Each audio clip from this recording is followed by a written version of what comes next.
आज के इस ट्यूटोरियल में हम सीखेंगे कि हम किस तरह अपने जीमेल या गूगल अकाउंट में अपनी प्रोफाइल पिक्चर को ऐड कर सकते हैं। Hi, I am Jain and you are watching Techpedia by Jain. In the first step हम जीमेल ओपन कर लेंगे। देन हम टॉप राइट कॉर्नर पे हमारे पास आइकन है, यहाँ जो एम लिखा हुआ है इस पर हम क्लिक करेंगे और इसमें जो कैपिटल एम के साथ स्मॉल एडिट का ऑप्शन है हम इस सर्कल पर क्लिक करेंगे। ओके, देन यहाँ हम ऐड प्रोफाइल पिक्चर पर क्लिक करेंगे। यहाँ हमारे पास एक्चुअली में प्रोफाइल पिक्चर ऐड करने के टू मेन मेथड्स हैं, इलस्ट्रेशंस एंड फ्रॉम कंप्यूटर। और अगर आप एंड्रॉयड यूज़ कर रहे हैं मोबाइल फ़ोन तो यहाँ फ्रॉम गूगल फ़ोटोज़ का भी आपके पास ऑप्शन होगा। इवन कि कुछ कंप्यूटर लैपटॉप्स में भी आपको अलाउ होगा, आप उस तरह भी यूज़ कर सकते हैं। फर्स्ट ऑफ ऑल इलस्ट्रेशंस में अगर आप अपनी पिक्चर को ऐड नहीं करना चाह रहे हैं तो अब इलस्ट्रेशंस में मैं गेमिंग पर्सन हूँ तो मैं गेमिंग लिखता हूँ, तो मैं इसमें से ये मुझे पसंद आता है। इसमें मैं डिफरेंट प्रीसेट्स को यूज़ कर सकता हूँ, डिफरेंट क्रॉप्स हैं उनको यूज़ कर सकता हूँ, उनको फर्दर एडजस्ट कर सकता हूँ।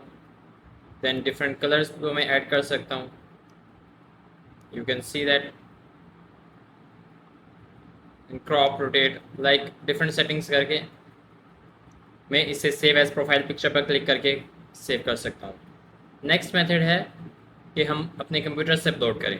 उसमें भी हमारे पास टू ऑप्शंस हैं। फर्स्ट ऑफ ऑल कि हम पिक्चर ले सकते हैं डायरेक्ट वेबकैम के थ्रू या हम कंप्यूटर से अपलोड करेंगे। मैं कंप्यूटर पे अपलोड करता हूँ कंप्यूटर से। देन इस पिक्चर को क्लिक करेंगे। देन हम फर्दर इस पिक्चर को क्रॉप या एडिट कर सकते हैं और उसके बाद हम नेक्स्ट पर क्लिक करेंगे, सेव एज प्रोफाइल पिक्चर पर क्लिक करेंगे तो ये हमारी प्रोफाइल पिक्चर ऐड होगी हमारी जीमेल और गूगल अकाउंट्स पर। अब हमारे जितने भी गूगल अकाउंट रिलेटेड सर्विसेज हैं, for example Google docs, Google calendar, Google drive, तो वहाँ सब में in a couple of days ये प्रोफाइल पिक्चर अपडेट हो जाएगी। That's it. In few steps हमने अपनी गूगल या जीमेल अकाउंट पर अपनी प्रोफाइल पिक्चर ऐड करना सीख ली। If you find this video helpful, don't forget to like, share and subscribe our channel for more such videos. See you in the next video. Thanks for watching.